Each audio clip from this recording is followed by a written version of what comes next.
Li Tirkiye û Bakurê Kurdistanê di nava 5 salan de 1334 jin hatin kuştin.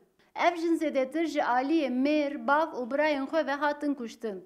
Ji ber roja têkoşîna li dijî tunditijiya li ser jinan, jinên Kurd bang li mêran kirin ku li hemberî mafên jinan rêz bigirin.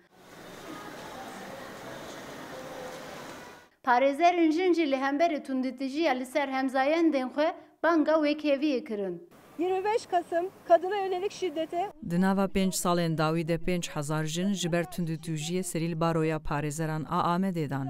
Ev tenê serlêdanên ji bo baroyê ne. Em dizanin ku bi hezaran jinên din jî li Amedê rastî tundîtûjiyê tên lê ji ber tirsa mêran bêdeng dimînin û serlêdanê nakin.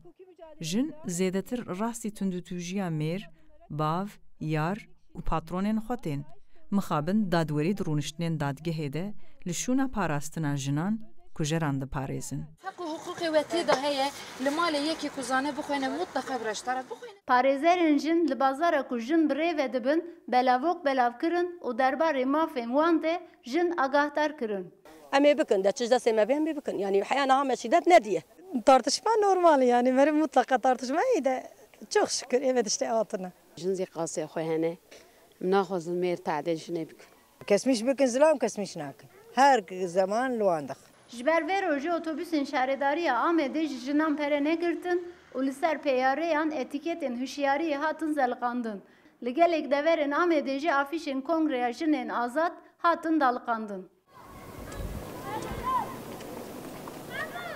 Parêzvanên mafên jinan dibêjin guhertina qanûnan têr neke. Divê li hemberî tunditijiyê nêrîna polîs, dadger û dozgeran biguhere. Gönül Morkoç, Rudaw.